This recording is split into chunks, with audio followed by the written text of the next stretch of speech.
Politics చూస్తే వరుసగా ఒకరికి 2 సార్లు అధికారం ఇవ్వడం లేదు. ముఖ్యంగా విభజన ఏపీలో అదే జరుగుతోంది. 2014లో టీడీపీకి అధికారం అప్పగించిన ప్రజలు 2019లో ఆ పార్టీని ఓడించారు. కేవలం 23 సీట్లకే పరిమితం చేశారు. నిజంగా టీడీపీ అంత తప్పేం చేసింది అన్నది విశ్లేషకులకు అర్థం కాలేదు.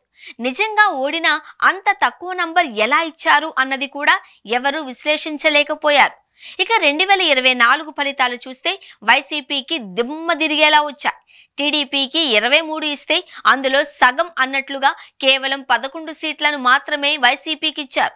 వైసీపీ పాలనలో చాలా తప్పులు చేసుండొచ్చు, కానీ అదే సమయంలో తూచా తప్పకుండా సంక్షేమం చేపట్టింది. సంక్షేమ పథకాలను మాత్రం అమలు చేస్తూ పోయింది. మరి వాటిని కనుక జనాలు గుర్తుపెట్టుకుంటే ప్రతిపక్ష హోదాకు సరిపడా సీట్లైనా ఇవ్వలేకపోయారా అని అంతా అనుకున్నారు. ఈ రకమైన రిజల్ట్ ను ఎవరూ అస్సలు ఊహించలేదు.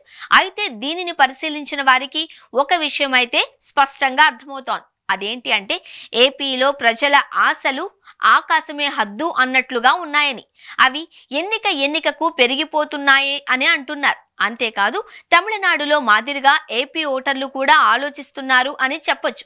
అంటే ఒకసారి గెలిచిన పార్టీని మరోసారి ప్రతిపక్షంలో కూర్చోబెట్టడం చేస్తున్నారు. ఆ సమయంలో ఆ పార్టీ చేసిన అభివృద్ధి కానీ సంక్షేమం కానీ ఓటర్ల మనసులోకి వెళుతోందా అన్నది అర్థం కావడం లేదు. ఏపీ ప్రజలు ప్రతి 5 ఏళ్లకు మార్పు కోరుకుంటున్నారు. అదే గడిచిన 3 ఎన్నికల్లో వచ్చిన తీర్పు రూపంలో ప్రతిఫలిస్తోంది. దీని మీద వైసీపీకి చెందిన ధర్మవరం మాజీ ఎమ్మెల్యే కేతిరెడ్డి వెంకట్రామిరెడ్డి విశ్లేషిస్తూ ప్రజల ఆశలను ఏ ప్రభుత్వం మ్యాచ్ చేయలేకపోతుంది అని అన్నారు. అందుకే ఎంత చేసినా ఎన్నికల్లో ప్రజలు మార్పు కోరుకుంటూనే ఉంటున్నారు అని తెలిపారు.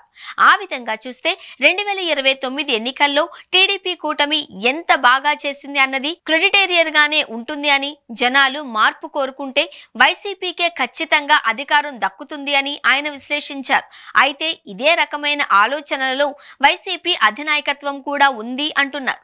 ఏపీలో కూటమి ప్రభుత్వం మీద ప్రజలకు విరక్తి కలిగితే వెంటనే అందుబాటులో ఉన్నది వైసీపీనే అని అధినాయకత్వం భావిస్తోంది. అందుకే 5 ఏళ్ల పాటు తాము విపక్ష పార్టీగా కనిపిస్తే చాలు అని జనాలు వరమాల తెచ్చి తమ మెడలోనే వేస్తారు అని భావిస్తోంది. తమిళనాడులో డిఎంకే అన్నా డిఎంకే అన్నట్లుగా అక్కడ రాజకీయం సాగుతూ వచ్చింది. ఒకేసారి ఎవరికైనా అధికారం ఇచ్చి రెండోసారి మరో పార్టీని అక్కడ ప్రజలు ఎన్నుకుంటూ వస్తున్నారు. అయితే 2016 ఎన్నికల్లో అది బ్రేక్ అయింది. రెండవసారి వరుసగా జయలలిత సీఎం అయ్యారు. ఇక ఏపీలో చూసుకుంటే ప్రతి ఎన్నికలోనూ మార్పు కనిపిస్తోంది. మరి ఈసారి ఆ లెక్కన తమకే ఛాన్స్ అని వైసీపీ ధీమా పడుతోంది. కానీ అలా జరుగుతుందా అన్నది కూడా చూడాలి అని అంటున్నారు విశ్లేషకులు. ఏపీ ప్రజలు మార్పు కోరుకున్నా కూడా అది వైసీపీకి అనుకూలమవుతుందా అన్నది కూడా ఆలోచించాలి. ఇక చూస్తే 2019లో టీడీపీ ఓటమి తరువాత తనలో ఉన్న లోపాలను సవరించుకుంది.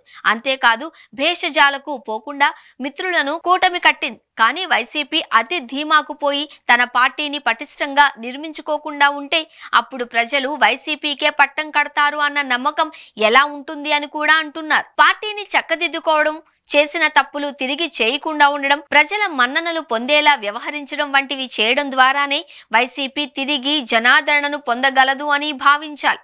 అంతే తప్ప ఒకసారి తమకు అవకాశం ఇస్తారు అన్న ట్రాక్ రికార్డును పట్టుకుని ముందుకు వెళితే పార్టీ ఇబ్బందుల్లో పడక తప్పదు.